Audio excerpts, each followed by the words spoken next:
الرحیم. به نام الله بخشاینده مهربان. والعادیات ضبحا فالموریات قدحا. الله سوگند یاد می کند. سوگند به اسبان تازنده ای که نفس زنان به طرف دشمن حمله می کنند. سوگند به اسبانی که به نعل خود سنگ را زده آتش می برارند. فالمغیرات صبحا فأثرن به نقعا. پس سوگند به اسبانی که بر مقابل دشمن بامدادان هجوم آورند و آنگاه در آنجا غبار برخیزانند. فوسطن به جمعا إن الإنسان لربه لکنود. و آنگاه در آنجا در میان درآیند و دشمن را سرنگون سازند. به درستی که آدمی پروردگار خود را شکر نمی گوید. و اینه علی ذلک لشهید. به درستی او خود بر این گواه است. و اینه لحب الخیر لشدید. و او علاقه سخت با دارایی و مال دارد. افلا یعلم اذا بعثر ما فی القبور.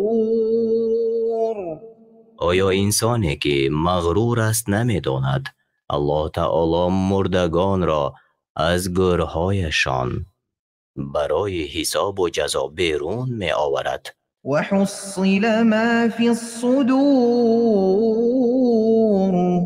و آنچه در دلها از نیک و بد پنهان است آشکار شود. این ربهم بهم یومئذ لخبیر. پروردگارشان در آن روز از حال آنها و عملهایشان آگاه است و هیچ چیزی از او پنهان نخواهد ماند. شما سوره عادیات را شنیدید، یعنی اسبان دونده. در مکه نازل شده است و از 11 آیت عبارت است.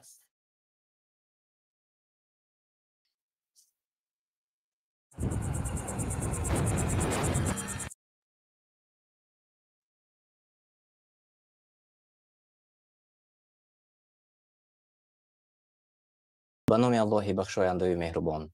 السلام علیکم و رحمت الله و برکاته. تماشابینان عزیز، مخلصان شبکه‌های یوتیوبی قرآن دستور عمل انسان و شبکه‌های نجم تv و همانهایی که این لحظه ها به شبکه‌های ما پیوست شدید. این لحظه برنامه ما مستقیما پیشکش شما می شود و ما درباره احکام قربانی با شما صحبت میکنیم ان شاء الله.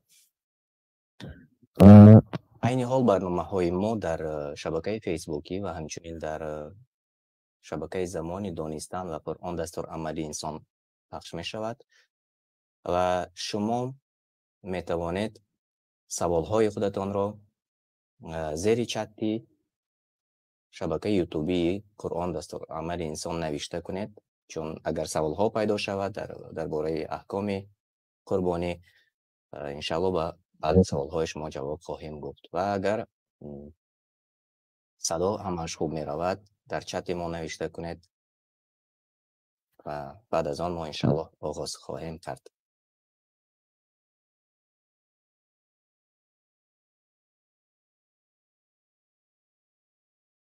امیدوار هستیم که شما ما را خوب میشنوید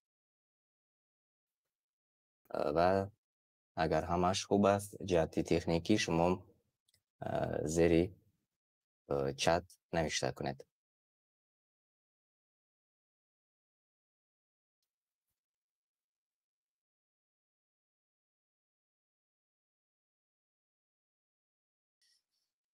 برنامه ما مستقیما صدا میدهد تماشابینان عزیز و شما مستقیما ما را تماشا میکنید. فکر کنم که همش خوب است چون چت ما خاموش است.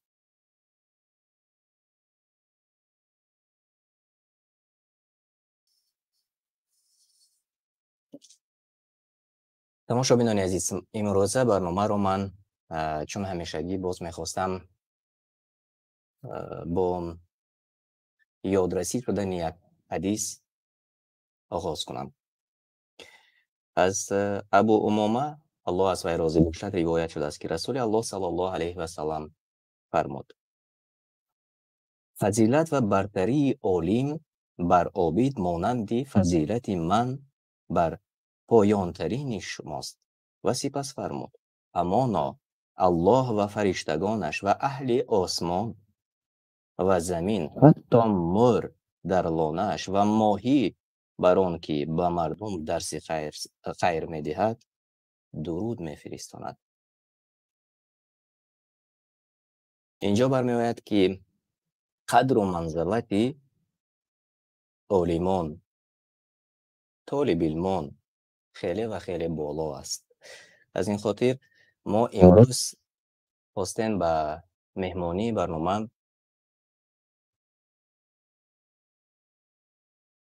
چند نفران را دعوت کنیم و شما میشناسید البته، و ما میخواستیم درباره احکام قرآنی و بعضی سوالها پاسخ گیریم. در مهمانی برنامه ما نامزد علمی تاریخ اسلام ختم کرده دانشگاه مدینه منوره حیدرزاده قرار دارند. شما آمدید میگم شما را استاد. آمد باشه، خدا نگهبان باشد. و همچنین ختم کرده دانشگاه عالی اسلامی مدینه منوره فاکولته حدیث ها سهراب جان عادلیان نیست یک جای با من قرار دارند. خوش آمدید میگم شما را. خوش باشد. سهراب جان ما رو میشنید؟ خوش آمدید. خوش باشد. و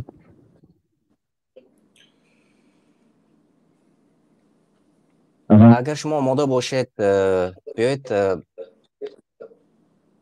ما در عرفه عید قربان هستیم و سر اول از استادت هم خواهش میکردم که درباره ماهیت و درباره خودی قربانی و درباره عید قربان و از کجا پیدا شده است، از کجا سرچشمه گرفته است، هرچند که اکثر میدانند ولی باز یادرسی کنم که عینی مدعاست. و از این آغاز کنیم درباره عید قربان، درباره تاریخ عید قربان و آیا این عنعنه است و یا این چگونه ما میتوانیم درباره عید قربان به مردم به آسانی معلوماتی کوتاه دهیم. مرحمت. بسم الله والحمد لله والصلاة والسلام علی رسول الله. اول یکی بینندای گرامی را به این عید آمده ایستاده تبریک میگم. الله تعالی عید را مبارک گرداند و در این روزهای مبارک که ما در روزهای 10 ذوالحجه قرار داریم، الله تعالی ما را از اعمال نیک و عملهای خوب و عملهایی که به او نزدیک میکند ما را سرشار گرداند و ما را موفق کند تا اینکه این روزها رو به طور باید و شاید خوب استفاده بریم، زیرا که روزها روزهایی هستند که فضیلتشان برای همه معلوم است. درباره برادر عزیز قربانی خیلی که سوال دادید، قربانی اصلا یک چیز است که میتون گفت که از بدایت فرآمدن آدم علیه السلام تاریخ گرفته است، از اونجا منشأ و سرچشمه میگیرد. چون که در قصه فرزندان آدم علیه السلام که در سوره مائده است، الله تعالی میگوید واتلو علیهم نبأ ابنای آدم بالحق اذ قربا قربانا، برای آنها تلاوت کن قصه و داستان فرزندان آدم را که قربانی کردند برای خدای تعالی و قربانی یکی از آنها قبول شد دیگریش قبول نشد. مقصد سبب قبول نشدنش این بود که یکی به تقوا پیشکش کرد و الله تعالی او را قبول کرد، دیگری با اینکه یک نمود خودپسندی و یک نادیده گرفتن که قربانی کرد، الله تعالی قربانی او را قبول نکرد. اما قربانی به معنای یعنی که نزدیک شوی است، از کلمه قرب، یعنی انسان به این عمل، به این عبادت، به این طاعت اقدام میکند برای اون که به الله تعالی نزدیک شود. بسیارتر قصه قربانی به حضرت ابراهیم علیه السلام و فرزند بزرگشان اسماعیل علیه السلام گویم که طبعا ذکر می شود و این یک سنتی است که از حضرت ابراهیم علیه السلام برای ما آمده است. ابراهیم که یک مرد مهاجر بود، مردی که یک وطن خودش ترک کرده بود، ابتلا و امتحانهای زیاد بالی سری آمد. میتوان گفت که یکی از ابتلاهای بزرگش این مخالفت پدرش با او بود، مخالفت قوم با او بود، مخالفت شاه ظالم نمرودی لعین با او بود. بعد از اون هجرت کردنش به شام و از شام به مصر و این گونه یعنی مشکلی های حیات زیاد رو دیده بودند. بالای این فرزند نداشتند و خداوند در پیرمردی در که سالخوردگی برای حضرت ابراهیم پسر رو نصیب کرد که اسماعیل نام دارد. و وقتی که این پسر تولد شد و مثلا مرحله های حیات رو گذشت و به نورسی رسید، خیلی در روایت ها تفسیر میارن که 13-14 ساله شد. و اگر به زبان تاجیکی گویم بسیارتر کلمه دستیار استفاده می‌کنیم. بچه‌م دستیار شده است، معنیش این که دیگر مگزین میرد، از مگزین خریدتون رو میبیارد، بازار میرد میتونه بارتون رو بیارد، یکم از بیدی شاید خانم میگم کوکر خدتون میتونه یاردم کند. یعنی که فلما بلغ معه السعی، یعنی که همین آیت تفسیرش میگن که بلغ معه السعی یعنی که یک سن 2 سال رسید که میتونست که با پدرش همراه رود و با پدرش دستیاری کند. یعنی این سن 2 سالی است که بسیار پدرها با این میفخرند و میبولند و خرسند میشن وقتی که پسراشون همراهشون این طرف اون طرف میرود. و وقتی که همین سن 2 سال رسید، ابراهیم علیه السلام روز خواب رفت یا شب خواب رفت و در خوابش در اومد که پسرش را ذبح کرده است، قربانی کرده است. این در حقیقت یک امتحان بزرگ بود، یک ابتلای بزرگ بود. یعنی ابراهیم علیه السلام بدونست که اشاره از طرف خدا هست. این خواب خصوصا خواب پیامبران معنای وحی دارد. و وقتی که این خواب با ابراهیم علیه السلام در آمد، ابراهیم علیه السلام برای خدا نفکر که برای چی من اینقدر در راه تو تحمل کردم، هجرت تحمل کردم، وزنی تحمل کردم، با قوم خودم، با شاه ظالم و غیره چیزهای مشکل ها رو تحمل کردم. باز آمده در زمان پیرانسالی برای ما میگه که فرزندی یگانه که در پیرانسالی برای ما نصیب کردی میخوای برای تو بنا ذبح کنم و قربانی کنم. یعنی این چیزا نگفتن حضرت ابراهیم، بلکه به یک روحیه این سخن رو پذیرفتند. اینجا ایمانشون رو نشان دادن، اطاعتشون به خدا رو نشان دادن، تسلیم خودشون به خدا رو نشان دادن. و به عبارت در ذهنشون میگذشت که خداوند اون چیزی که میپرسد خودش میدونه، خداوند دانا هست، خداوند خودش تدبیرکار است. بنابراین در علتی به خوب در آمدنش هم علامه طاهر ابن عاشور میگن که اگر این به وحی عادی به حضرت ابراهیم گفته میشد شاید یک نمود ناراحتی، یک وزنینه برای حضرت ابراهیم میشد، اما به خوب آمدنش این یک بسیار یک نازکیه دارد که خوب دوستی عزیزم یعنی هم تعبیر دارد هم معناهای خفی دور دارد. یعنی که این لب به معنای ذبح شدنش انیق نیست وقتی خوب باشد، یعنی که احتمال میشه که این خوب یک تعبیر دیگر داشته باشد، مثلا ذبح کردن فرزند، یا اینکه یک معنای خفی دیگری داره که الله تعالی میخواست اشاره کند به آن. و این یک نمود ابراهیم علیه السلام یک آرامی میبخشد که این وحی از طریق خوب شد. این سخن طاهر ابن عاشور عالم زبردست است. خلاصه برادر عزیز، ابراهیم علیه السلام اطاعت کردند، چیزی الله تعالی گفت همون قبول کردند. در آیات آمدن پیش فرزندشون گفتن یا بنی اینی ارا فی المنام انی اذبحک، من در خواب میبینم که تو را قربانی دارم یا تو را ذبح کرده اسلام. یعنی که در حقیقت برادر عزیز اینجا مثلا وقتی چخور فکر میکنیم میبینیم که ابراهیم پسرش برای جنگ نفرستانده است که گویم که جنگ میرود احتمالی از جنگ زنده گشته آمدنش هست، یا عسکری میرد خدمتش میکند احتمال زنده آمدن و اینش هم هست، یا اینکه مهاجرتی مهنتی نفرستانده است که مقصد پدر گوید که هم میرود و میآید.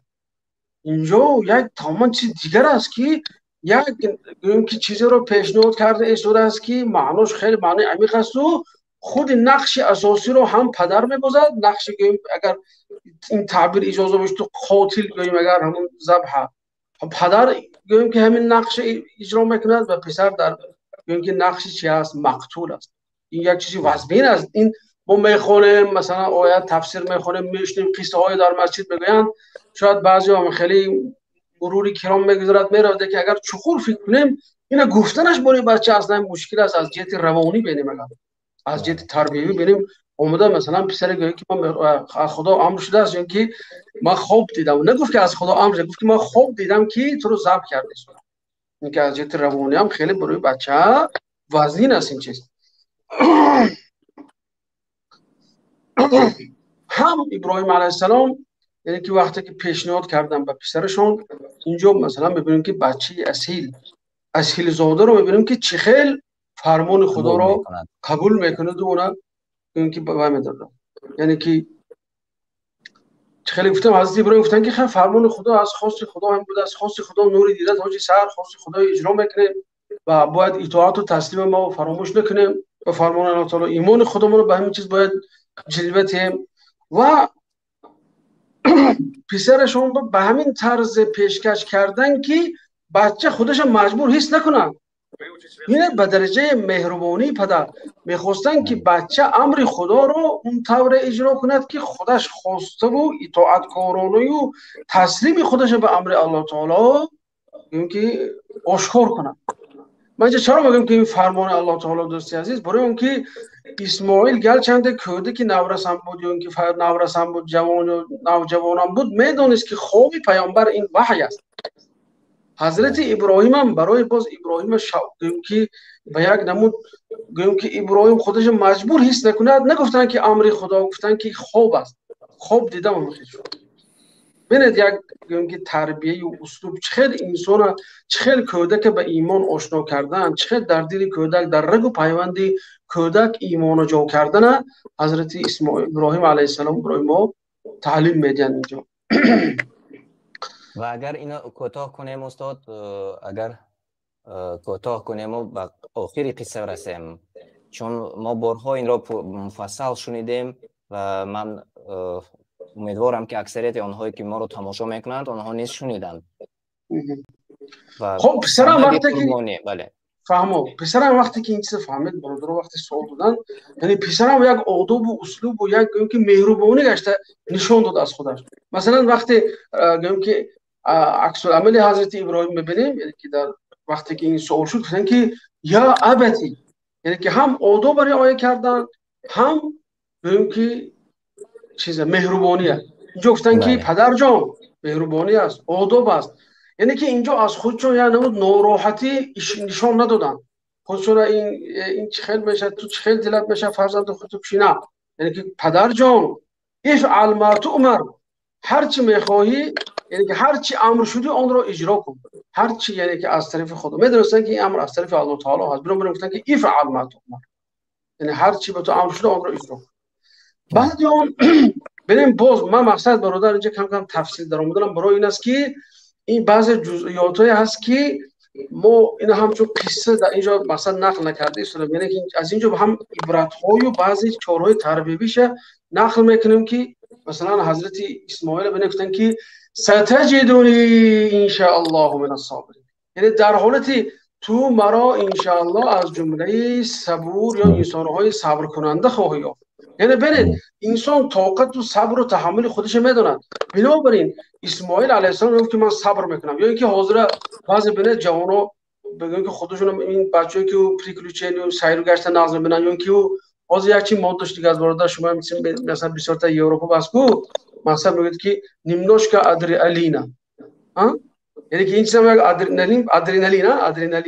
ادرینالین کوینم باید خودش رکلام کرد که اونجا ها مالش ما یک بینم که خودم ادرینالین من وای کنم نه اینجا مقصد اینه که فرمان و اطاعت و تسلیم و ایمان و قضیه همین چیز است اینو برام این بچه گفت که ان شاء الله اگر خدا خواهد گفت یعنی که صبر و تحمل من این گفت با چی وابسته است به اراده الله تعالی وابسته است و اگر الله خواهد من ان شاء الله به یک صبوری به یک شکیبایی این ابتلا و این امتحانی که از طرف خدا بالای شما پدر آمده است ان شاء الله میگذاریم دو کسان یعنی هم اینجا ابراهیم را چه کرد دل برداری کرد آرامی به دل ابراهیم آورد که ابراهیم وقت دید اگر ابراهیم خرسان شد که فرزند یعنی که ثمره میوهش رو دیده ایستاده است ثمره دیده ایستاده است که اینجا گوییم تربیه خوب گرفته است. بله بله بله بله. اصلا حضرت اسماعیل یعنی که عیناً خودی پدر با این برادر وقتی که حضرت ابراهیم در گوییم که بابل بودن، در عراق بودند و با نمرود میکردن،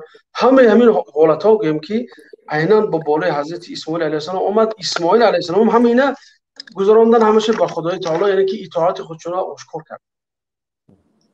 خب بعد میگه که الله تعالی در همین سوره صافات میگه که فلما اسلما، ببین عباره ببینید الله تعالی از آسمان شهادت میده و میگه که هر دو پدر و پسر تسلیم شدن به امر الله. اسلما یعنی به صیغه تثنیه، پدرم تسلیم شد، پسرم تسلیم شد، ایمان خود، اطاعت خود، تسلیم خود رو برای الله تعالی اونها پیشکش کردن.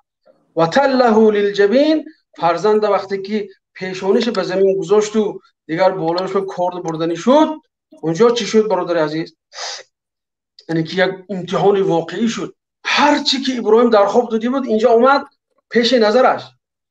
پسر به زانو زده، گویم که یک طرفی رویش که زمین به خواب رفته است، پدر در دستش کرد است، کرد گرفت و وقتی برد بالی گردن ابراهیم بردنی شد، از آسمان ندا شد. الله تعالی میگه در دوم آیات که و نادیناه ان یا ابراهیم، ندا کردم میگه الله تعالی ای ابراهیم قد صدقت الرؤیا، تو خوابت تصدیق کردی، تو خواب جامعه عمل پوشوندی، تعبیر خوابت گم واقع شد، تو ایمان خودت، صداقت خودت، تسلیم خودت، باوری خودت به خدا رو به همین شکل نشان داده و این چنین فرزندی تو به همین شکل ایمان و صداقت خودش به الله تعالی نشان داد. ببین الله تعالی از بالای 7 آسمان گفت قد صدقت الرؤیا، یعنی خواب رو جامعه عمل پوشوندی. اکنون دیگه چی موند برادر عزیز؟ مسئله دیگه مسئله خون و گوشت مونده بود، یعنی که کرد برده. بعد اینجا بود که الله تعالی فکر شد گفت از امتحان گذشته ابراهیم، اسماعیل که هم از امتحان گذشته، الان گوشت و خون از این گویم که کشقاری که برای شما پیشنهاد کرده میشد و فدیناه بذبح عظیم. ذبح یعنی که همون کشقاری کشته میشدگی خیلی بزرگ، یعنی کلان، دلکش، دلچسب. و همین چیز میگه الله تعالی اینکه اسماعیل را فدا کرده. یعنی که اینجا برادر از همین جا همین سنت برای ما جاری شد. یعنی که این حادثه، این قربانی که ما امروز ها میکنیم، این یادآوری از همون کاری هست که ابراهیم علیه السلام و اسماعیل علیه السلام صداقت و ایمان خودشون برای الله تعالی اثبات کردن با همین چیز. و ما همه ساله همچون پیرو از این ابراهیم و ابراهیمی که بتشکن است، ابراهیمی که ما پدر خود می‌داریم، قرآن هم به ما پدر میگه ملت ابیکم ابراهیم، شما رو خدا برگزید به ملت پدر خود شما ابراهیم، هو اجتباکم هو سماکم المسلمین. همون ابراهیم میگه شما رو مسلمان نامید، هو سماکم المسلمین. بنابراین ما همچون یک پیرو، ما همچون یک اطاعتکار و همچون یک گویم که امت و همچون یک گویم که دوستار ابراهیم علیه السلام همین عبادت را با پیروی از پدرمون ابراهیم علیه السلام به نشانه گویم که عقیده خود ابراز کردن، به نشانه اطاعت بیچون و چرای خود از الله تعالی را گویم که ابراز کردن. همین کار همین اکثریت استاد امروز مثل که شما گفتید پیروی میکنند، اکثریت قربانی میکنند، اکثریت یگان سال نیست که قربانی نکنند. اما ببینید که این چیزی که از طریق شما این واسه گفته گذاشتید، آنجا ابراهیم علیه السلام فرزندش را موافق فرمان، موافق امر الله میخواست که ذبح کند. اما امروز ببینید که اکثر ما از قربانی کردن یک گوسفند، بعضا می شود که من پول ندارم یا اینکه من پول جمع نکردم، هر چندی که می توانستند ذخیره کنند و اگر الله نشان ندهد و فرزندش کسل شود، بیمار شود، ببینید که چقدر مبلغی که لازم می شود، از کجای لازم می شود میابند.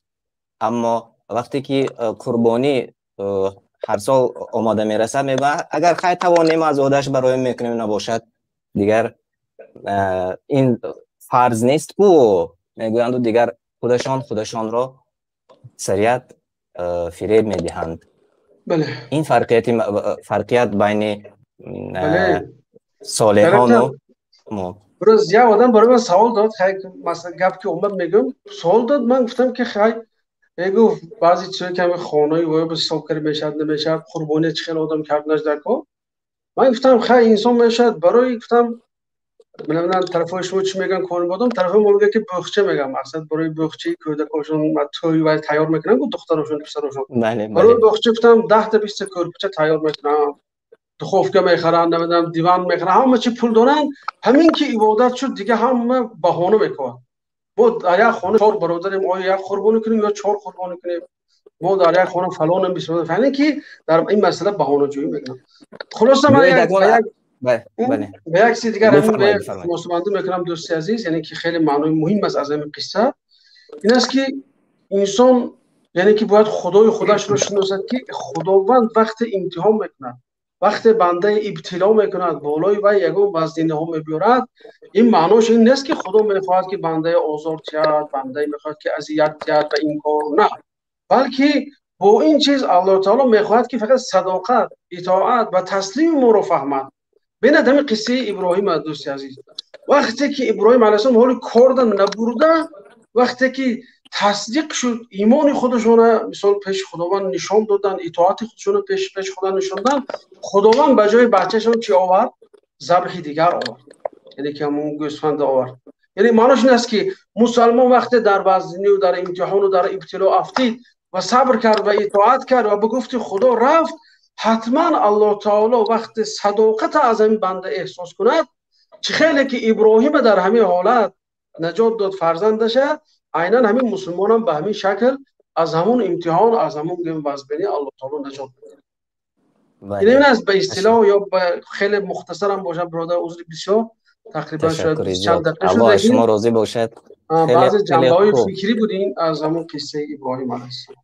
بیایید اکنون برمیگردیم به بعض سوال‌هایی که از جانب تماشابین هم آمده است و چندین سوال‌ها این لحظه باز تماشابینان ما نیز دایر به قربانی می‌دهند و من از سهراب جان عادلیان خواهش میکردم. اینجا یک سوال آمده است از تماشابین ما: کی میتواند قربانی کند و کی عذر دارد از قربانی کردن؟ بسم الله الرحمن الرحیم، الحمد لله والصلاة والسلام علی رسول الله و علی آله و اصحابه و من والاه.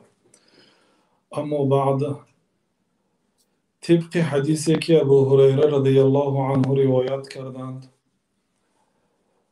پیامبر صلی الله علیه و سلم فرمودند که من وجد سعة فلم یضحی فلا یقربن مصلانا. در مسند احمد است. کدام انسانی که وسیگی یابد، یعنی قدرت پیدا کند ولی قربانی نکند. قدرت، بعضی علما رحمت الله علیهم گفتند که به یک خریدن یک اضحیه، به خریدن یک قربانی یعنی گوسفند یا از 7 یک قسم شتر یا گاو اگر قدرت پیدا کند، اضافه از خراجات خود و اهل و عائلش او میتواند قربانی کند. و بعضی علما رحمت الله علیهم گفتن کسی 20 دینار داشته باشد، یعنی به مبلغی اگر جهانی گیریم تقریبا 4000 دلار، 80 دینار، 4000 دلار داشته باشد، بعد قربانی میکند. گفتم لیکن کدام انسانی که اگر برای یک قربانی قدرت داشته باشد قربانی کند، خوب از خوب. مقصد علما رحمت الله علیهم، یک قسم علما واجب گفتند مانند امام ابو حنیفه و یک قسم علما سنت گفتند مانند امام شافعی. هر دو دلیل ها دارند، ولی اگر چند که به سنیت، قول سنیت را هم به نظر گیریم، کدام انسانی که یعنی که قدرت دارد، چطوری که در بالا قدرت را گفتیم، باید قربانی کند. و بسیار علمایی که گفتن اگرچه سنت مؤکده هست جایز نیست ترکش. گفتن بله. و من یادرس می شوم سهرابجان عادلیان ختم کرده دانشگاه عالی اسلامی مدینه منوره فاکولته حدیث ها هستند و بعضی سوال های شما مربوط به قربانی انشاءالله جواب میدن و اگر شما سوال داشته باشید زیر چت میتوانید زیر چت شبکه یوتیوبی قرآن دستور عملی انسان نوشته کنید، چون در چند شبکه ها این واسه شما ما رو تماشا میکنید. از این خاطر من یادرس میشوم در زیر چتی قرآن دستور عملی انسان شما میتوانید سوال های خودتان رو فرستید و انشاءالله به سوال ها کوتاه جواب میگم. سهراب جان میگفتید که همون گوسفند باید چند ساله باشد یا اینکه گاو فرقیت هست در سن و سال گوسفندی ضبط میشده یا گاوی ضبط میشده یا اینکه اشتری ضبط میشده؟ گوسفند باید 6 ماهه باشد کمترینش، که به گوسفند هم بوز هم می‌دراید، چون بوز از جنس گوسفند است. لیکن بوز باید 1 ساله پره شده باشد. بوزی که حالا 1 ساله نشده است قربانی کردنش نادرست است. گوسفند بعضی علما گفتن گوسفند هم باید 1 ساله باشد و یک قسم علما گفتن اگر 6 ماهه پره شده باشد قربانی کردن گوسفند اجازت است گفتن.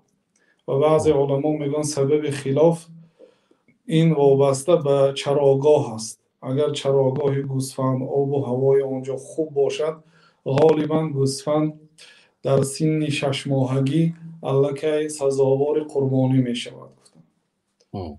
و گاو وقتی که 2 سال پره می شود، تا مادامی که 2 ساله پره نشده است قربانی صحیح نمی شود. و شتر 5 ساله پره و بعضی علما میگن که اگر وقتی که 4 ساله پره شده با 5 که قدم گذاشت اجازت هست میگن.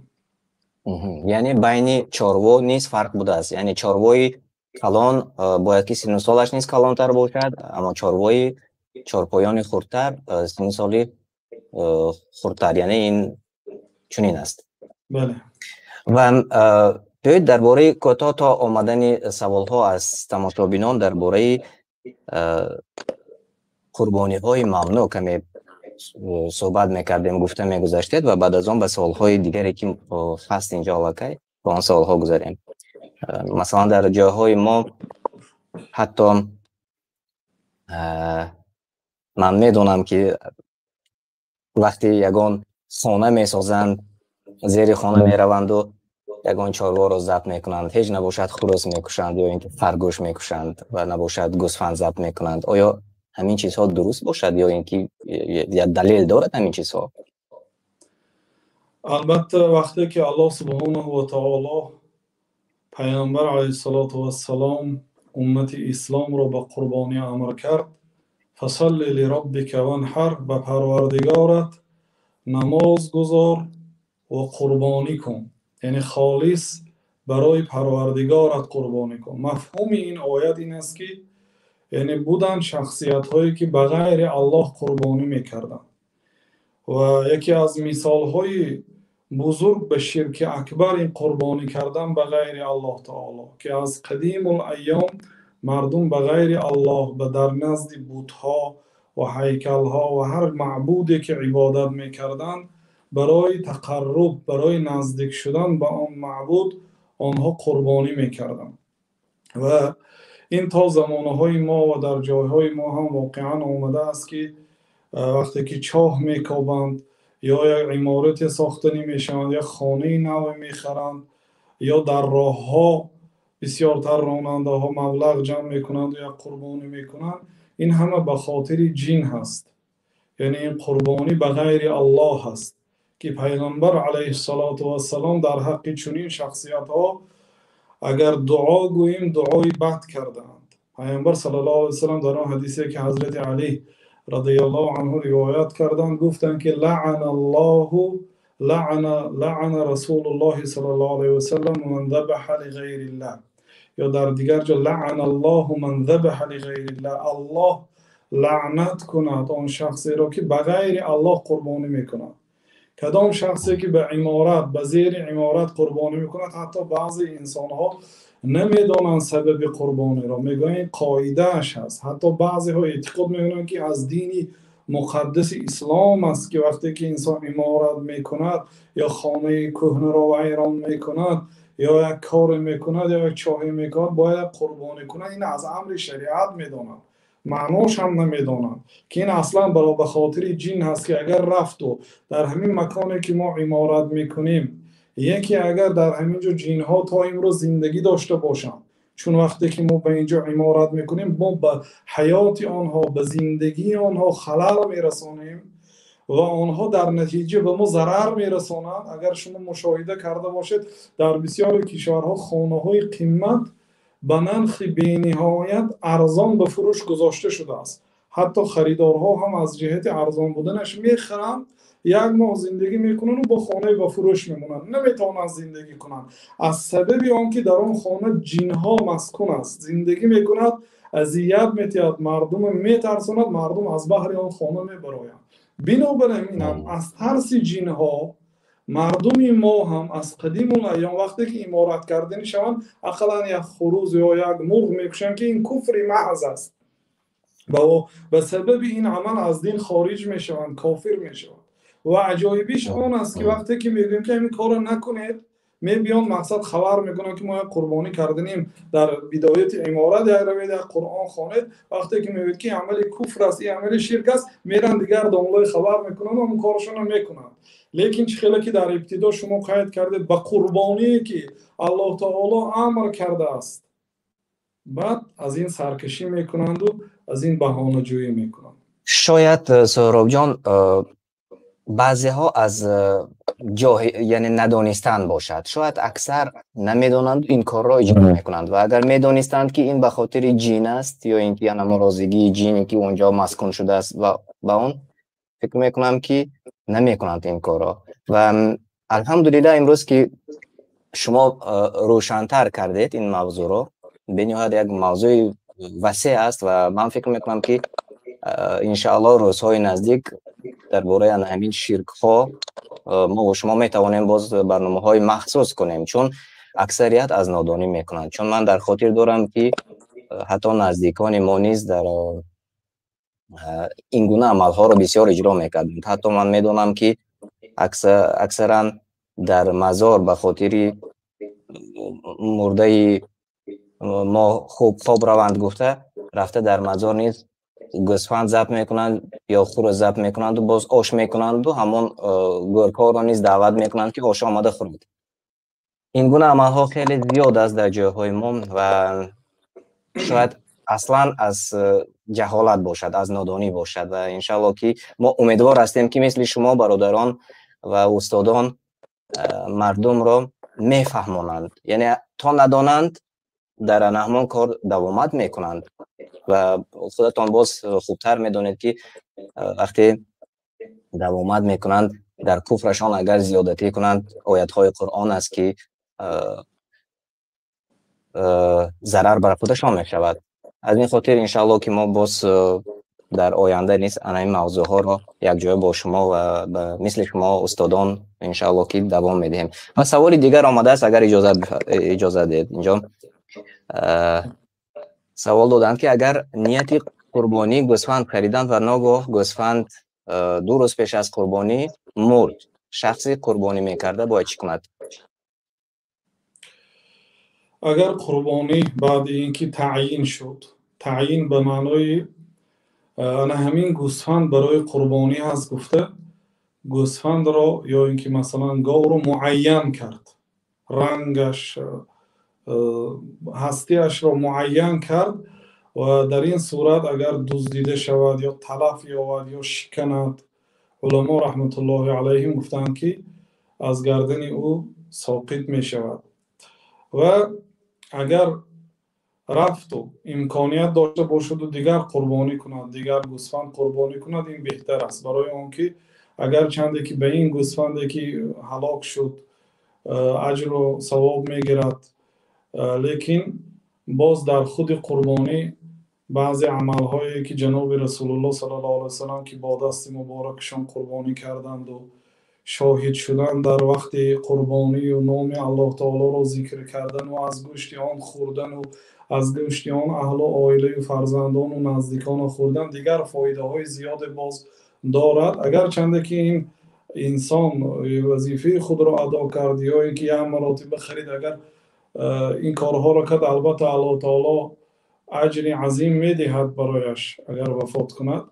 لیکن اگر باز امکانیت داشته باشد و قربانی کند، اجر عظیم برایش انشاءالله نصیب میشه. تشکر زیاد. و سوال معمولی است.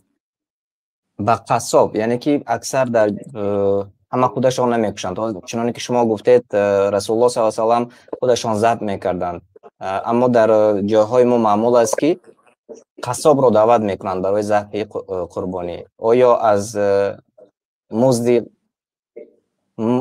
قصاب را از گوشت قربانی دهم و یا اینکه قصاب پول دهم، کدامش بهتر است؟ گفته سوال دادند.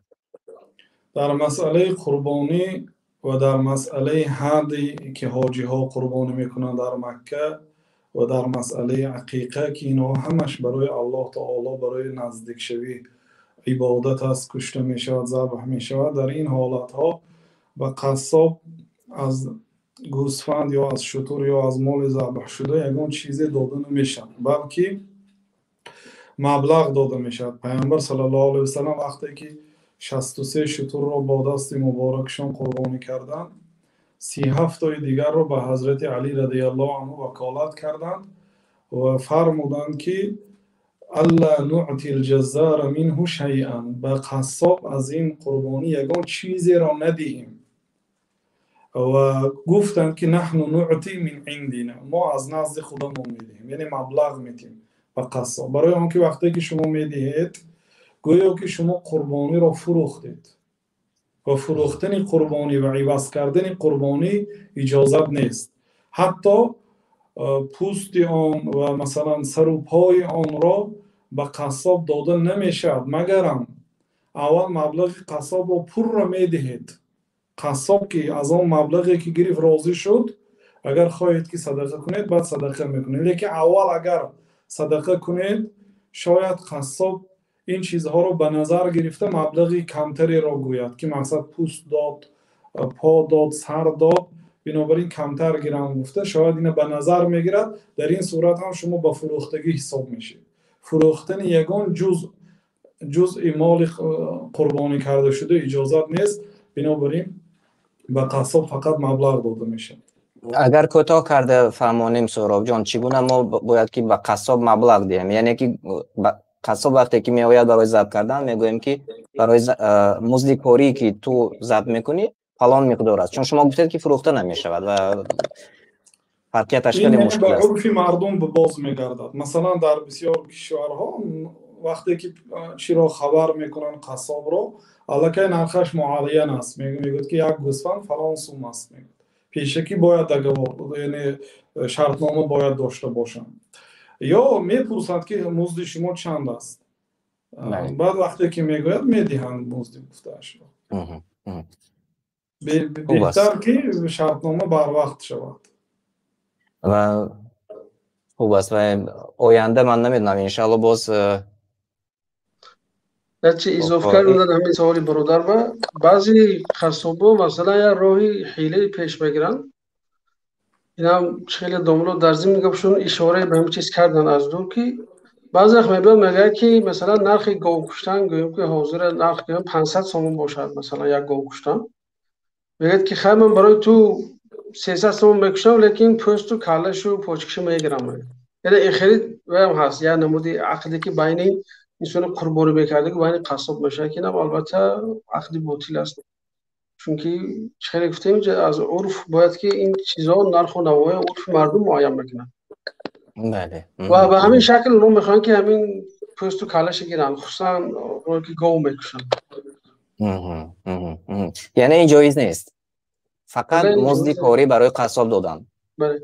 این اگر قصاب اگر کمبغل باشد بغیر اون که مزد کاریش میتید تام و کامل میتید، بعد اون اگر بولی با گوشت همچون صدقه بولی میتید میشود، چون که بعد از اینکه ذبح کرده شدن همچون یا هدیه دادید مثلا برای قصاب بکنید دارد، چون خیلی که دیگه آدم با شما تقسیم میکنید برای اینا تقسیم کرد. بهتر این که اگر خودی انسان خودش ذبح کند از هم افضل این، یا چون رسول الله صلی الله علیه و سلم چنانی که سهراب جان گفته گذاشتند خودشان چندین پشتو را ضبط کردند. بله. و بیایید به سوال دیگر گذاریم. اینجا سوال از اروپایی ها آمده است. ما در اروپا قرار داریم و اینجا پشتنی چاروا منع است.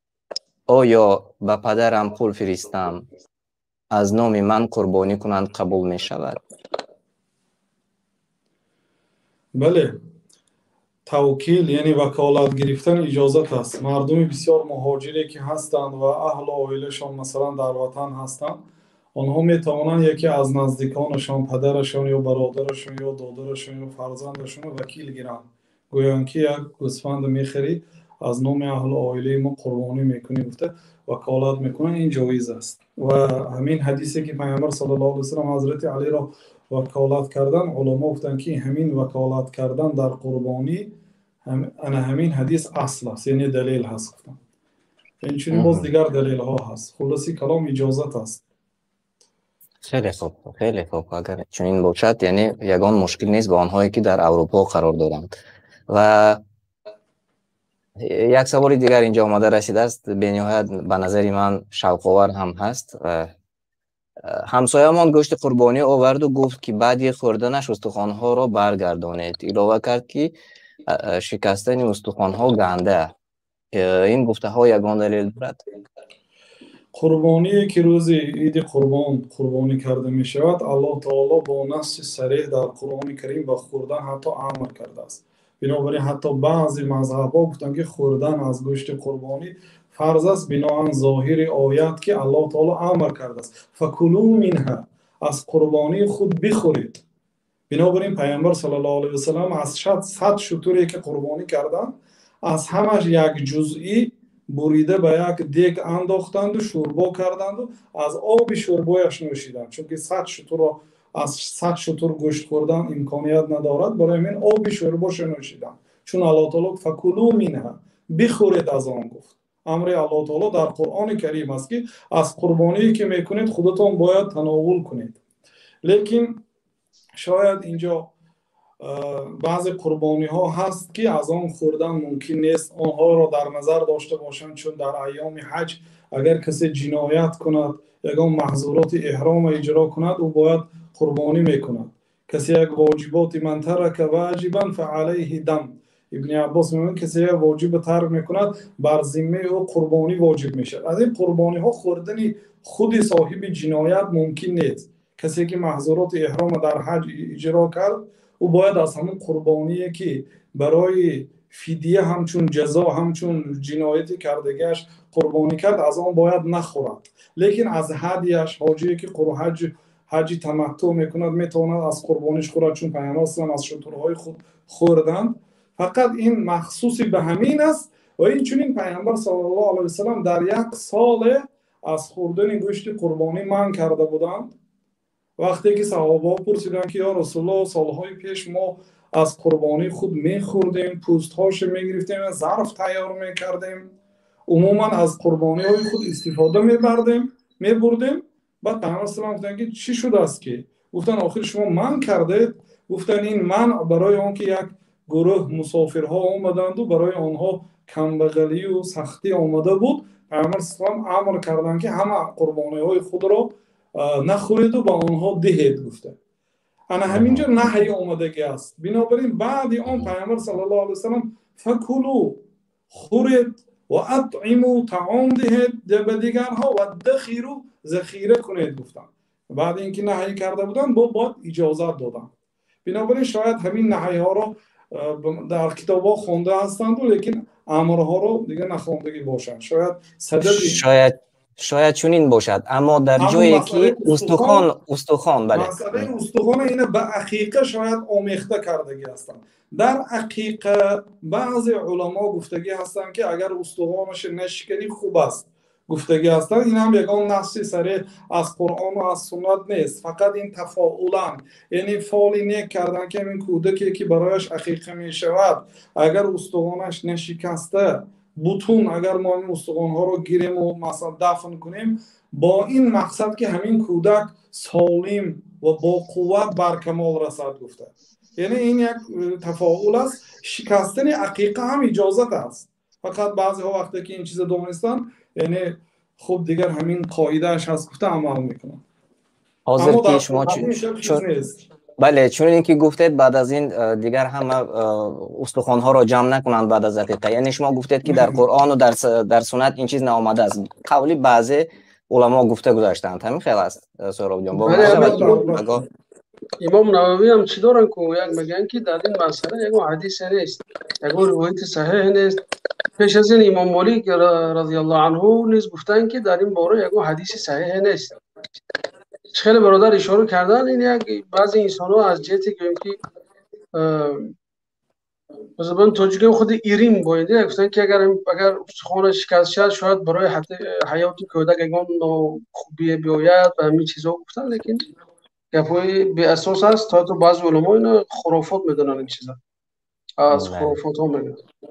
بله، خیلی خوب شد دونستن یعنی همین چیزها برای اکثریت بسیار فایده میکند انشاءالله. و اگر تماشابینان عزیز شما سوال ها داشته باشید زیر چت ما نوشته کنید و با سوال های شما وابسته به قربانی، وابسته به احکام قربانی میتوانید سوال های خودتان رو پیشنهاد کنید. و اینجا باز یک سوالی دیگر آمده است: پدر و مادر و زن و فرزندان در تامین من هستند، چند قربانی بر من واجب می شود؟ یعنی هم پدر و مادر و هم زن و فرزندان در تامین یک عائله است و به همین نفر چند قربانی واجب می شود؟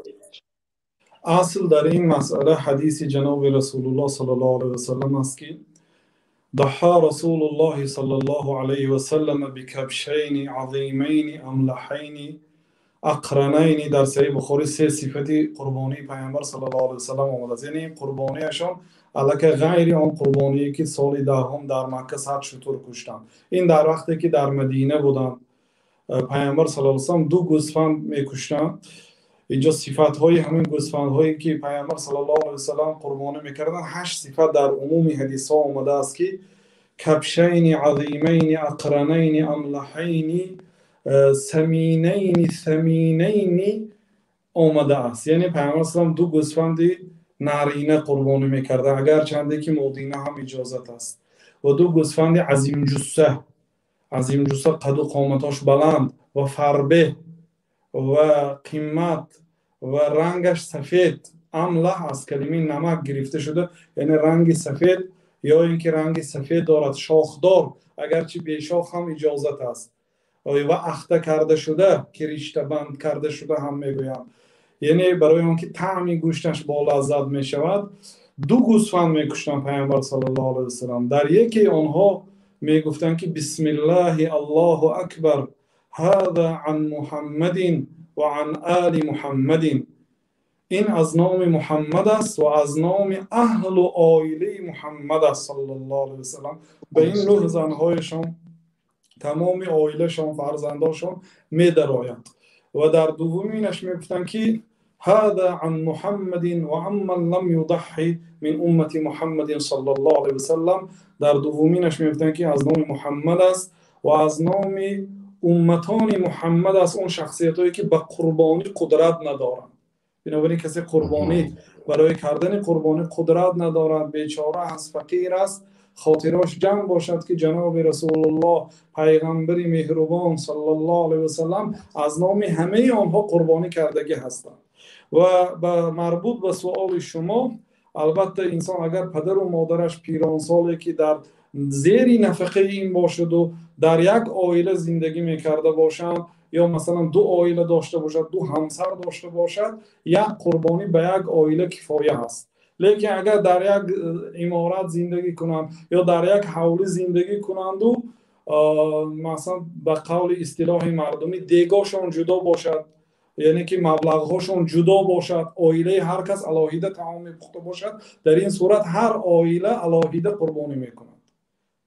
اگر چنده که در یک عائله مثلا 10 فرزند دارد مثلا، یا بگذار 2 عائله 2 خانه دارد، یک عائلهش در اینجا در مثلا شهر، یک عائله دیگرش همسرش در دیه است، این آدم یک گوسفند میکشد اگر چنده که جدا هستند. لیکن در یک حوله زندگی کنند و خیلی که در بعضی بسیار جایها هست که در یک حوله 4 برادرها با همراهی زن و فرزنداشون زندگی میکنند. زندگی هاشون علاهیده هست، آنها هر یک عائله علاهیده قربانی میکنند. یعنی که اگر پدر و مادر و یک فرزند باشد و فرزند در تامینات فرزند در پدر و مادر نفقه، یعنی در تامینات یک فرزند باشد، اونها به یک عائله داخل می شوند. یعنی کفایه یک گوسفند. کوتاه کنیم اکنون. و اگر که برادران با همراه یک جای باشند و زندگی خودشان داشته باشد، برادران به خاطر آنها به خاطر خودشان باید که ضبط کنند. درست فهمیدیم؟ بله.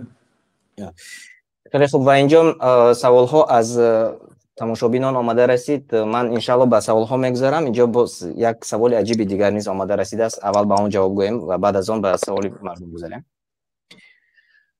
اینجا سوال دادند: من تجارت خردی ساختمانی دارم، کمتر قرض ها نیز دارم.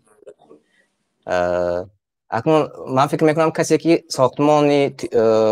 تجارت ساختمانی دارد و مبلغ دارد، قرض گفته آنچه در نظر داشته شده است که آمدن و رفتن، یعنی درآمد و برآمد میگیرند و میفروشند و فایده میبینند. این خواه ناخواه چنین است. دوام سوال: من میخواستم خروس را قربانی کنم، آیا قبول میشود؟ و به همین مانند یک سوال دیگر آمده است. پیش از جواب دادن شما برادر عزیز میخوام چی اشاره کنم به همین سوالی که پیش از این بود، همین سوال آخرون درباره اون که یک کس یک عائله کند یا اینکه از یک عائله چند کس کنند. اینم در حقیقت بسیار حالت برادر اگر ببینیم مسئله باز میراد به مسئله تقوی و ایمان و طاعتکار خدا بودن است. یعنی ببینیم که مقصد مردم در توی هاشون یک عائله لیکن تو تا سه تا گوسفند میکشن، پروا نمیکنن. توی میکنه یا عائله یک تا گاو میکشد، پروا نمیکنن. وقتی مسئله قربانی اومد دیگه پیش داملا دایده میرن میگن که داملا ما 5 عائله یک بیزنس رو یک گوسفند کنیم میشه یا نمیشه. راهی آسانی میجوند. همه میخواد که حساب خدا سودا کند، همه میخواد که حساب بگیم که دین قایچی کنند. لیکن آخه همین چیزی که خداوند فرمود فایده خودی بنده باز و کاری که برای توی میکنیم یا اون فایده نمیگیریم، اول فقط همون پول هدر کردن اسراف کردن است. اما این برای آخرت است، این عبادت است. خیر از این عبادت مواسات و دلبرداری است که ما این گوشت خودمون نخورده سه یک تقسیم میکنیم برای بیچاره کمبغلا، سه یک دیگرش ضیافت کردیم برای یار و دوستا، خاص سه یک ذخیره میکنیم برای خودمون. یعنی که همین چیزا مردم باید درک کنن که این عزیز برادر دوملا سرمجون دوباره خونده حدیث خونده که پیامبر صلی الله علیه و 100 تا شتر قربانی کرد. یعنی که دو روز پیامبر میتونستن که با 7 کس یک شتر قربانی کنن. خیلی از شریعت است که 100 تا کردن. یعنی انسانی میگه که میلیون پول دارد، خونه 10 تا 15 تا خونش هست، مثلا قربانی اومدن میلنگد. بعد یک گوسفند قربانی کردن میگه من آنام خودم کنم کوکو همش جمع کنیم چیکار کنیم. او برادر عزیز تو پولی یک رمه 10,000 گوسفند داری مثلا یک گوسفندش کردن. بنابراین بعضی حالتا به این سستی ایمان و کاستگی است که فقط میخوام حساب خدا خوریم، حساب خدا کم کنیم. همین زکات هم عینا نمیخواد از برادر بمونم بدونم سوال میبود که قرضامای زکات رو شکنیم فلان کنیم بسم کنیم، همه چی اومده بالای سنگ بالای دین میافتاد و بالای فرمانهای الهی میافتاد. یعنی چون که شما گفتید باز از تقوا و وابستگی کلام دارد. بیایید اکنون به آن سوالی درباره خروس گذاریم. اکنون به خروس گذاریم دیگر، چون به همین مانند یک سوال دیگر نیست باز آمده است. سهراب جان اینجا نوشته است که آیا راست است که یکمین بار درآمدش قربانی کند از خروس سر کند؟ مسئله قرضی که گفتید، اگر مسئله قرضدار، بعضی انسان ها مقصد قرض دارند ولی وفا هم دارند، شاید بدی 10 روز مزدشان می بیاید یا مبلغ نقد بعد می آید، یعنی که شخصی پولدار هست لیکن سهراب جان قطع شدند. استاد اتم اینترنتشان به فکرم قطع شد و تا برگشتنشان اگر شما جواب میگوتید به این سوال. سوال اولی تکرار نکرد برادر من. خب اینجا نوشته است که من تجارت خردی ساختمانی دارم، کمتر قرض‌ها هم دارم. سهراب جان نیز برگشتند و میخواستم خروس را قربانی کنم. خب بیایید نه دوباره گشتم. بله برگشتم. جهتی تکنیکی بود به فکرم. بفرمایید. مسئله قرض، شیخ الاسلام رحمت الله علیه دیگر علما گفتند که اگر وفا داشته باشد قرض گیرد، یعنی قدرتی به برگشت دادن داشته باشد گیرد، تا اینکه به این سنت پیامبر صلی الله علیه وسلم و از فایده های عظیمی که معناهای چقور و معناهای بسیار بزرگی که عبادت قربانی دارد، خود و اهل و عائلش و یار و نزدیکانش از این قربانی برخوردار شوند، چون که در این عبادت قربانی فایده های زیاد هست. خوب است که اگر به قرضش وفا داشته باشد، یعنی مال و ملک وفا مبلغ دارد، فقط همان روز عید پولی نقد ندارد، گیرد کند گفتند. لیکن بعضی علما اگر این واجب نیست، لیکن اگر قرضدار باشد و قرضش واقعا از اصل مالش بسیار باشد برای او واجب نیست. و بعضی علما گفتند که اگر قرض را رفته از کسی مقصد می گرفته باشد و این ذلت است، خاری هست، مقصد وقتی که از یک بنده قرض میپرسد و حالا که قربانی خودش ذلت پیش پروردگار است و عبادت بندگی که مقصود شریعت ما رو به ذلت در نزد الله تعالی باید باشد، خاری در نزد الله تعالی باشد، مقصود اساسی شرع هم همین هست. و وقتی که قرض میگیرد تا اینکه این عبادت را کند، اینجا کمتر به مقصود اساسی مخالفت میکند. بنابراین قرض نگیرد گفتند. خلاصه هر دو گروه علما هم با مقصدهای نیک گفتند. این هر یک انسان به وضعیت خودش نگاه می‌کند. بعضی انسان ها قرض گرفتن، یک به نزد یک آدم به در یک کس رفتن یا زنگ زده از قرض گرفتن، این واقعا امر محال مشقت است. لیکن حالت های میشد که شاید آسان است، به یگان یعنی منت هست، در این صورت ها و امکانیت داشته باشد گیرد و به این قربانی گرفته قربانی کند. اما خروس را چی؟ خروس را میشود که قربانی کند؟ برای آن که قربانی این یعنی ذبح حیوانی مخصوص بهیمة الانعام در اصطلاح شریعت فقط گوسفند با دو نوعش، یعنی گوسفند و بز، و گاو هم با دو نوعش، یعنی گاو و گاومیش، اگرچه گاو بهتر است از گاومیش، و شتر هم با دو نوعش، شترهای دو سنمه و شترهای یک سنمه که پیامبر هم یک سنمش را کردند و آن بهتر است. انا همین ها فقط اجازت است، دیگه آهوی و اسب و مثلا خرگوش و دیگر چیزها اجازت نیست. خیلی خوب، خیلی خوب. اصلا اینجا سوال ها خیلی زیاد می شود در این موضوع. آیا ما خروس را قربانی کنیم؟ چون به نهایت زیاد مثل عنعنوی شده است و بعضا از نزدیکان ما نیست زنگ زده از ما میپرسند که آیا خروس کشیم یا که مرغ کشیم می شود؟ می به جای قربانی گفتم. خیلی خوب شد که شما این را تاکید کرده گذاشتید. و بیاید به سوال تماشابین ما بگذاریم. اینجا سلام علیکم و رحمت الله و برکاته. مادرم وفات کردگیند، من میتونم از نامشان قربانی کنم یا در نام خودم؟ از نام مادری وفات کرده قربانی کردن جایز است و یا از نام خودشان کنند؟ سوال چنین.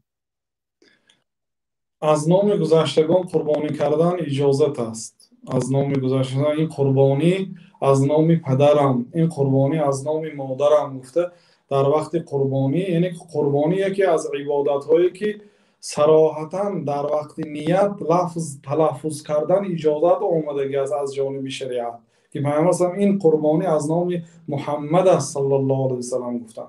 بنابراین وقتی که قربانی میکند باید حتی آن شخصایی که از نام زنده ها وکیل هستند، مثلا یک مهاجر به یک دوستش وکیل میگیرد که از نام ما یک قربانی کن، باید میگن که سنت این است که نام شخص اصلی را در وقت قربانی گیرد که این قربانی از نام فلانی بچی فلانی است.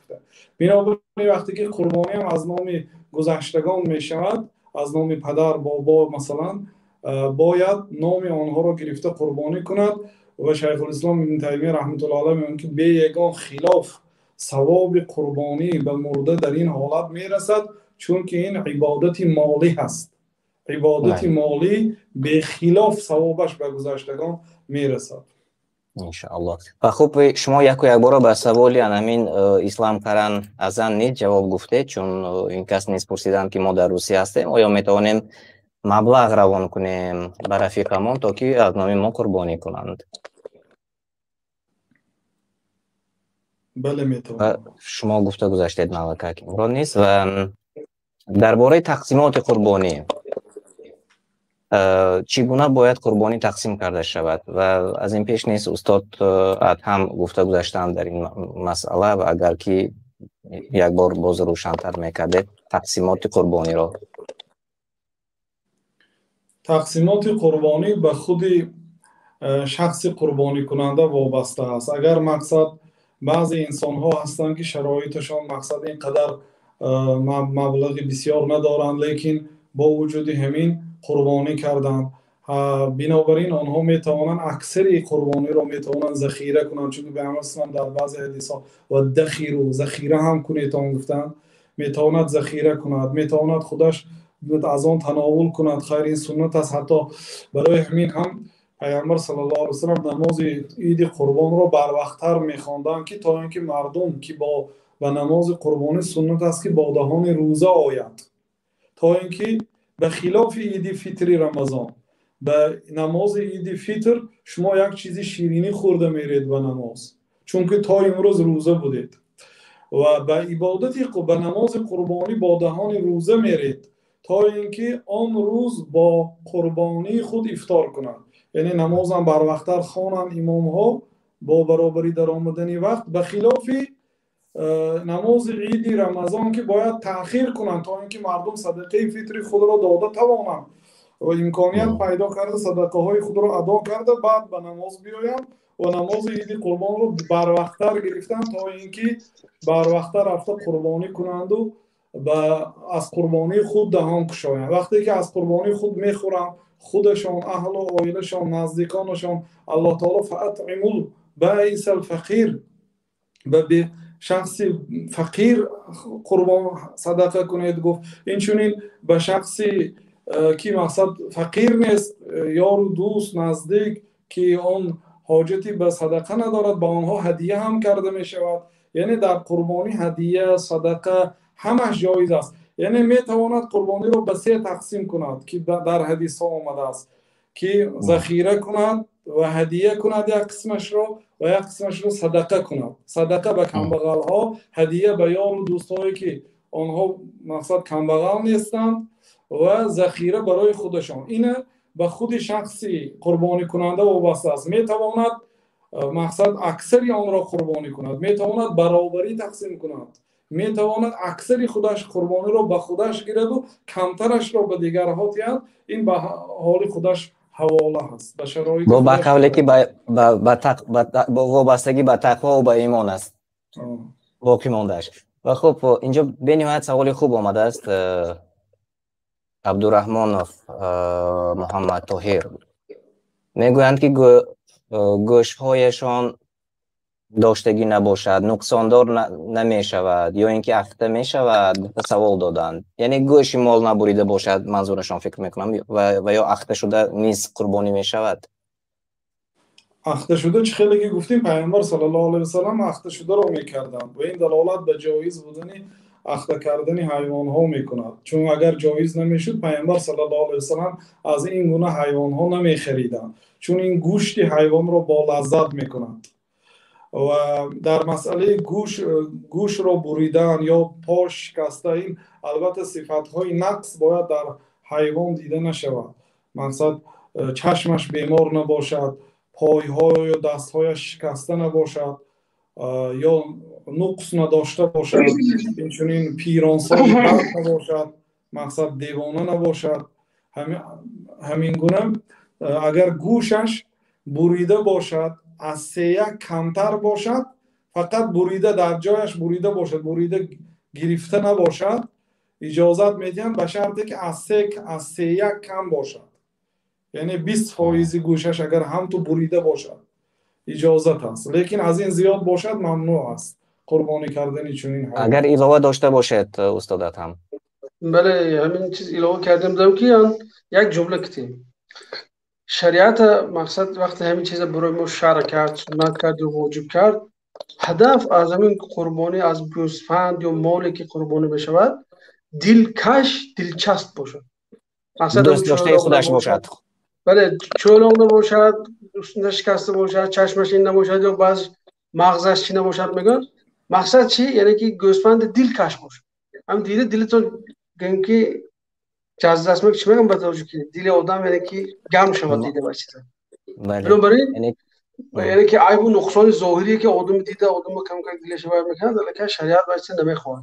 یعنی که باید برای خدا یک چیز پیشکش کنه که خالی از عیب باشد. خیلی که فرزند آدم هابیل پیشکش کرد و قربانش قبول شدنش باید قبول شود، عیب نداشته باشد. یعنی معناش همین است.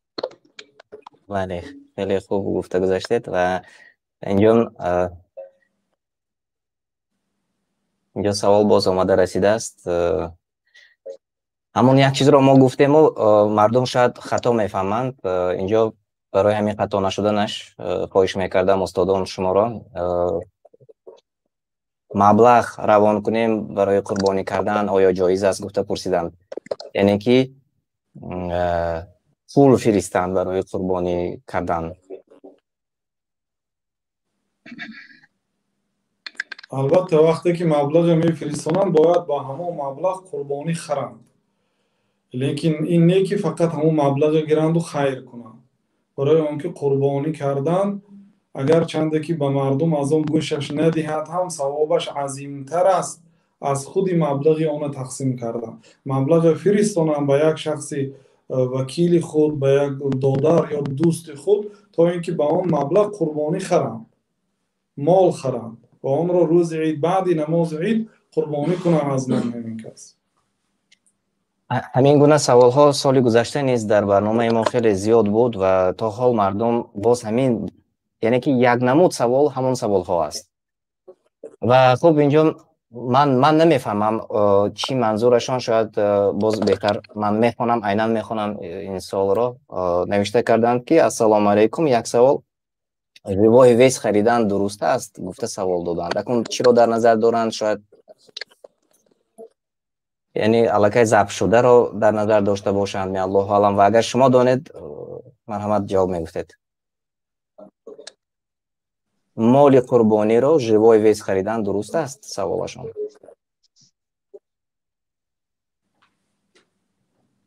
این اصلا این مسئله صداقت شد. اینقدر در پیش میگن رواج نداشته است، لیکن این وقت‌های آخر در بعض منطقه‌ها پنج شدگی است، لیکن از روی شریعت یگان مانعی نیست.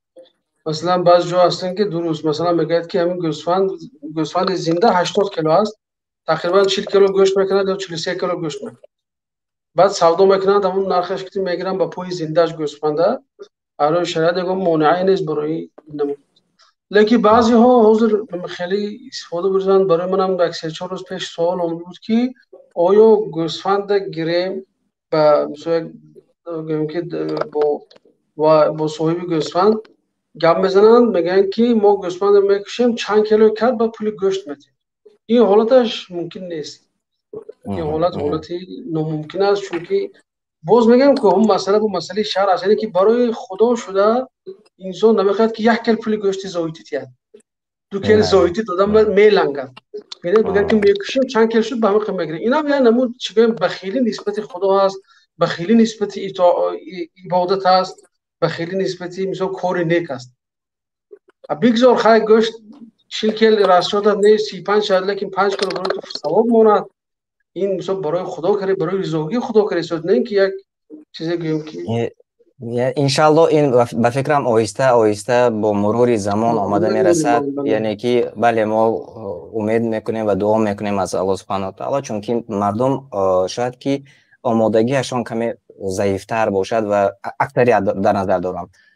ولی الحمدلله امروز یک چیز است وقتی که ما این چیز عبادت میگوییم باید مردم حتما درک کنن، احساس کنن که این عبادت است، این فرمان خدا هست. فرمان خدا چه خیلی گفتیم همین. برای چی من شما گفتم که بسیارتر جهت فکری اینجا باید این قصه ابراهیم تحلیل کنیم همراه اسماعیل علیه السلام. برای چی؟ برای اینکه اینجا ما رو فقط تعلیم داد که این عبادت و تسلیم است.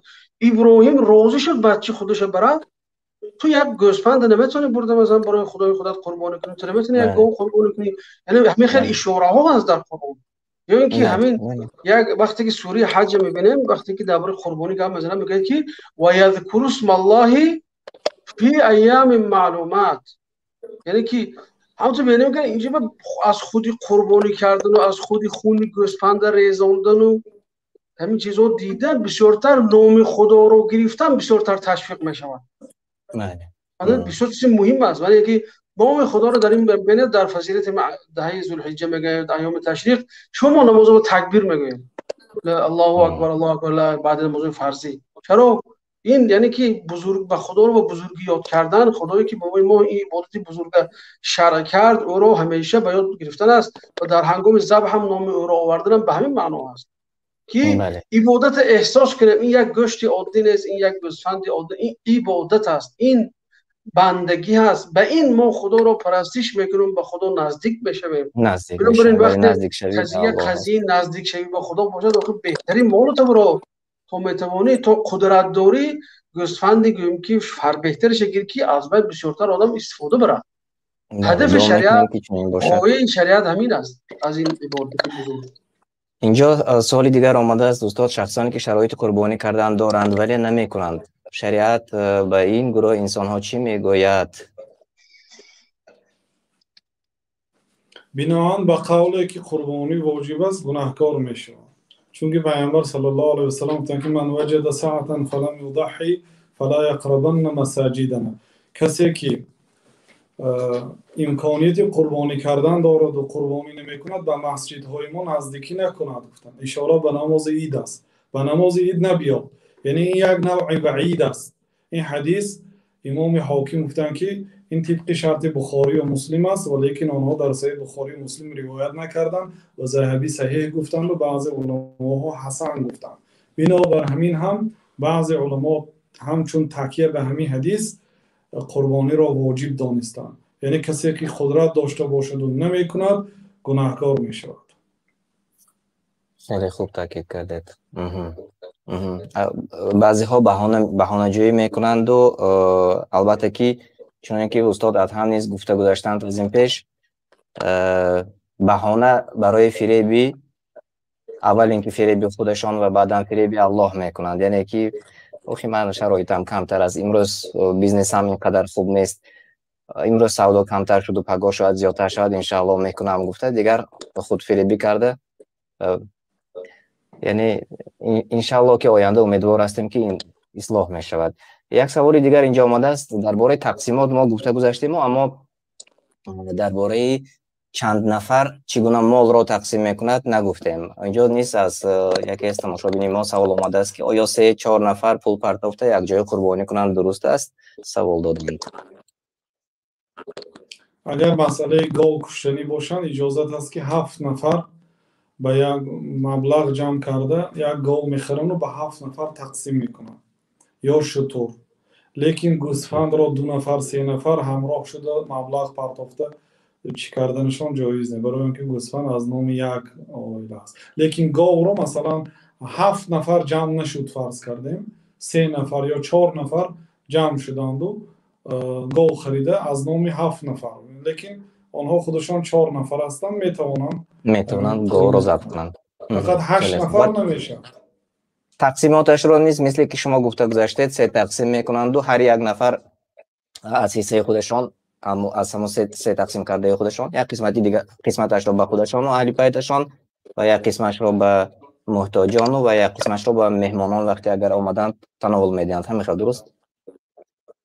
یعنی بعد اینکه هر کس همون 7 نفری که مقصد حق خودش رو گرفت، سهم خود رو گرفت، بعد دیگر چی کاری که میکنند؟ حتی اگر بعضی علما رحمت الله علیه گفتن که یک آدم مثلا یک گوسفند قربانی کرد 30 کیلو گوشت داد، این مقصد این آدمی که پولداری کلان نیست یا بسیار به مالش اگر تنگی کندم میتونه اقلا 2 کیلوگرمش، 1 کیلوگرم برای یک مسکین، 1 کیلوگرم برای همسایه یا خواهر یا نزدیکش خیر کند و باقی مونده 28 کیلوش همش خوردم، یعنی اجازت هست. این هم 3 تقسیم کرد، یک قسمش صدقه کرد اگر چی 1 کیلو است، یک قسمش هدیه کرد باقی ماندهش هم خورد و هم ذخیره کرد. اجازه هست. بله. میتواند که 1 کیلو 2 کیلو خودشون خورد و اکثریتش خیرینش وابسته به خودی آدمی که انسان. قربانی کرده است. خیلی خوب. برای بچه نابالغ جایز است قربانی کردن؟ سوال از فرهاد اسماعیلوف آمده است. وقتی که پدرش اگر از نام عائله کرد از نام کودک ساقط میشه، لیکن خودی از نام کودک مقصد سهم داشته باشه یا مبلغی علاهیده باشه و پدرم از نام ما علاهیده قربانی کنید گوید، تا اینکه اون قربانی برای دیگرها خیر میکرده باشد و به دعای محتاج ها مقصد خواهد که آنها در حقش دعا کنند، میتواند قربانی کند. چون بسیار عالم اگر ها شرایط میگن داشته که باشد. الله تعالی رو دعا کن با زبانی که گناه نکردی. وقتی که شما قربانی برده میتید به یک شخص کمبغل، شاید ماها آنها طعم گوسفند رو نچشیده باشند، با یک دعای آنها شاید دین و دنیای آخرت شما آباد میشه و به زبانی که با آن زبان ها شما گناه نکردید آنها دعا میکنند در حقتان. بنابراین خوب است اگر چنده که بر ذمه او واجب نباشد پدرش از نام عائله او کرده باشد میتواند علاهیده قربانی کند. یا زن شوهرش از نام عائله‌اش کرد، زنک میخواهد علاهیده با قربانی کند و به دوگانه هاش و نزدیکانش یا با محتاجای محله خیر کند. مرحبا. یعنی در این من نشده است. و بیاید به سوال آخر میگذاریم. آخران سوال. اما آن شخصانی که قربانی میکنند پیش از عید یا قربانی خودشان به سرتراشخانه ها رفته موی سر و ریش خود را آرایش میدهند، آیا این درست است؟ اصلا پیش از آن که دهه اول ذوالحجه درآید انسان باید موی خود و ناخنهای خود را گیرد. آن آدمی که قربانی کردنی است. پیامبر صلی الله علیه و سلم در صحیح مسلم گفتند که کسی که قربانی کردنی باشد در این مدت 10 روز موی و ناخن و پوست و یگان چیزی خود را نگیرد. این همچون یک تشبه به حاجی ها که حاجی ها تا روزی که قربانی نمی کنند موی نمی تراشند. وقتی که قربانی کردن بعد موی می تراشند و بعد از لباس احرام می برایند. همچون تشبه به عبادت بزرگ انسان ها باید در آنهایی که از حج نرفتند آنها باید از این کار خودداری کنند و بعد اینکه گوسفند را قربانی کرده می شوند بعد موی خود را گیرند و ناخنهای خود را گیرند، بعد اجازت می شوند. یعنی این نهی پیامبر صلی الله علیه و سلم پیامبر نهی کردن، منع کردن. منع پیامبر صلی الله بعضی ها میگن برای تحریم است، یعنی حرام است و این قول بسیار با قوت است چون که یگان صارف نیست، و بعضی میگن که نهی پیامبر نهی تنزیهی هست، مکروه است. یعنی خوب است که همین کارا نکنن.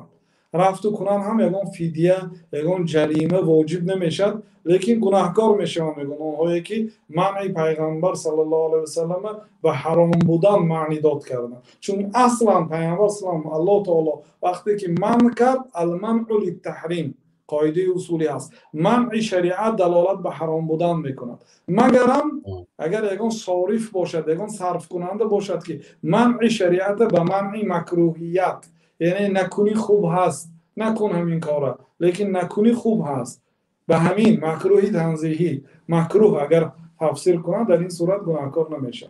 لیکن اگر ترک یعنی که پیش از عید، پیش از به نماز عید رفتن، اینجا منظورشان شاید بود، پیش از به نماز عید رفتن بر سرتراشخانه رفته مویشان رو چیز کنند، پسان کنند و بعد روند، خوشرو شوند و بعد روند. یعنی منظورشان شاید این باشد اگر قربانی کرده باشند نکنند، نیت کرده باشند نکنند، بعدی قربانی کنند. لیکن به اهل و عائله به دیگرها اجازت از این فقط به سرداری خانه یا به آن شخصی که قربانی میکند اگرچه وکیل باشد هم. بعضی علما کسی وکیل باشد او ناخن و موی نمیگیرد تا روزی که قربانی نکند. وکیل نیست، این هم قولی بعضی علما، یعنی وکیل هم نمیگیرد، اما در بعضی حالت ها وکیل شاید که ناخن میگیرد و موی سر میگیرد و ریش میگیرد، اما بهتر میشد که وکیل نیز این کار رو نکند. شما منظورتون این است؟ همین خیلی چون که وکیل وظیفه اصیل رو میگیرد.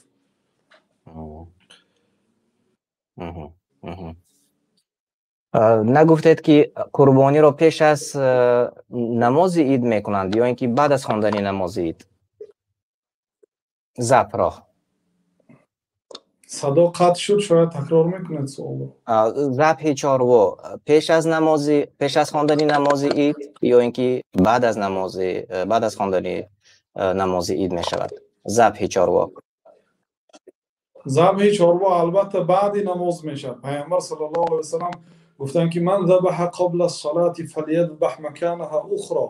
در صحیح بخاری است کدام انسانی که پیش از نماز عید اگر قربانی کرده باشد یک قربانی دیگر کند. گفتن این دلالت به واجبیت میکند. گفتن اونهایی که قربانی را واجب گفتن، چون که پیامبر صلی الله علیه و سلم گفت کسی که اگر پیش از عید قربانی کرده باشد فلیذبح مکانها اخرى، به جای اون قربانی کردگیش دیگر قربانی کنند که قربانی پیش از نماز قربانی گوشت است. گفتن و همچون برای گوشت قربانی شده است، نه برای نزدیک شدن به الله تعالی، چون که قربانی وقت و ساعت دارد. بعد سلام امام میشد. امام وقتی که سلام علیکم رحمت الله سلام علیکم رحمت الله گفت، بعد سلام دوم امام کسی که بسم الله الله اکبر گفت قربانیش حلال است، اجازت است، مقبول است. لیکن کسی که پیش از سلام امام اگر قربانی کند قربانیش غیر مقبول است. از سوال برمی آید اکثریت خواندن ممکن نیست، قربانی هم وقت دارد. بله سهراب جان، وقتی که انسان وکیل انتخاب کرد، وکیل مثال گرفت در تاجیکستان، همون نفری که قربانی میکند در روسیه است، کدام وقت رو حساب میکنند؟ چون وقت فرق میکند، وقتی نماز فرق میکند. مثلا در روسیه شاید که بر وقت در نماز خوانند و بعدا در تاجیکستان نماز میخوانند. اگر قربانی از نام یک شخص مهاجر باشد، وکیل در تاجیکستان باشد، وکیل وقتی که نماز را خوانده شد میتواند قربانی کند. تمام. تشکر زیاد. الله از شما راضی باشد. استاد ادهم حیدرزاده نیز در برنامه ما امروز اشتراک کردند. استاد ادهم حیدرزاده وقتی نماز شام شد اون کس وقت‌های ما فرق میکند، به همین خاطر بیرون شدند و من باری دیگر یادرس میشم. تقریبا 1.5 ساعت است که ما برنامه داریم و برنامه ما مستقیم است. در مهمانی برنامه ما امروز ختم کرده دانشگاه عالی اسلامی مدینه منوره و فاکولته حدیث ها سهراب جان عادلیان اشتراک کردند. همچنین ادهم حیدرزاده نامزد علم تاریخ اسلام در برنامه ما امروز اشتراک کردند و من تشکر زیاد میگویم برای شما. الله برکت بی پایان برایتان عطا کند، پاداش نیک برایتان عطا کند که شما وقتتون را یافتید و توانستید در برنامه ما امروز به سوال‌های اکثریت جواب گویید. تشکر زیاد میگم. و تماشابینان عزیز، اگر اکثری از شما این لحظه ها چون روز شنبه است برنامه دانش و سنجش را نیز انتظار هستید، من اینجا سهراب جان خط دادن. سهراب جان تشکر زیاد میگویم یک بار دیگر و در نهایت اگر گفتنی ها داشته باشید بفرمایید. قربانی و این دهه آخر و عید رمضان، عید قربان که ما در استقبال آن قرار داریم، واقعا این یکی از دو مواسم های بزرگ مسلمان ها هست. اگر با تأمل نگاه کنید، عید رمضان بعد ماه رمضان و بعد دهه آخر آن که دارای شب قدر است، به شکرانه این عبادت ها عید رمضان هست. این چنین عید قربان هم بعد دهه اولی ماه ذوالحجه است که دارای روز عرفه هست و دارای عبادت های مادرهای عبادت ها در این دهه است. عبادت حج است، عبادت عمره است، پیش از همه عبادت توحید است، ذکرها همه ذکرهای توحیدی هست. روز عرفه هست که پیامبر صلی الله علیه و سلم گفتن خیر الدعاء دعاء یوم عرفه، بهترین دعای روز عرفه هست و بهترین دعایی که من و دیگر پیغمبرها کردند لا اله الا الله وحده لا شریک له له الملك و له الحمد و هو علی کل شیء قدیر است، که همه این دلالت به توحید میکند، به یگانه یکه و یگانه پرستش کردن الله سبحانه و تعالی میکند. و این چنین قربانی هم چون الله تعالی تاکید کرد که برای الله قربانی کن و پیغمبر صلی الله علیه و سلم را امر کرد که قل این صلاتی و نسکی و محیای و مماتی لله رب العالمین. بگو ای پیغمبر نماز من، قربانی من، حیات و موت من فقط برای الله سبحانه و تعالی است. توحید است. و روز عرفه هست که پیغمبر صلی الله علیه و سلم کسی که روز عرفه روزه دارد 2 ساله گناه او مغفرت می شود. گفتند واقعا روز عرفه و بعد روز عرفه روز نحر روزهای اجابت دعا هست، روزهای بزرگ، یکی از موسمهای بزرگترین مسلمان ها هست و در ضمن خود حکمت های زیاد دارد. بنابراین از الله سبحانه و تعالی در پایان صحبت توفیق اطاعت از پیامبر صلی الله علیه و سلم، توفیق اخلاص در عملها و غنیمت دانستن این فرصت ها را پرسان هستیم. الله تعالی دنیا و آخرت شما را نیز که سببوار این برنامه شدید آباد گرداند. چه مراد و مقاصد خیری که شما حاضرین تماشابینان جمله مسلمان ها داشته باشند الله تعالی برآورده خیر گرداند. و صلی الله و سلم علی نبینا محمد و علی آله و صحبه اجمعین. تشکر زیاد. الله شما راضی باشد و ما انشاءالله باز روزهای نزدیک با شما حتما میپیوندیم و به بعضی دیگر سوال ها انشاءالله جواب خواهیم گفت. الله شما راضی باشد و پاداش نیکتان عطا کند. تشکر.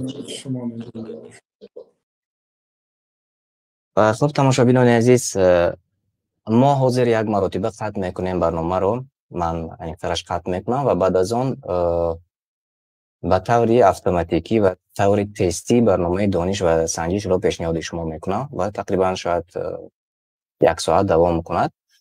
آنجا سوال ها میشود و شما میتوانید خودتان بواسطه بدون اشتراک من به برنامه داخل میشوید و به سوال ها انشاءالله جواب خواهید گفت. سوال ها از سوال های برنامه های گذشته انتخاب کردیم چون امروز الحمدلله ما توانستیم یک جای با شما، البته با همه آنهایی که این واسه با ما هستند، یک غذای معنوی خوب گیریم و وابسته به احکام قربانی صحبت نماییم و الحمدلله امروز این نصیب ما گشت و باقی مانده من برنامه رو به طور تستی پیشنهادتان میکنم و انشالله که من باوری دارم که هر کسی که میخواد در آن اشتراک کند خودش بپیوندد و خودش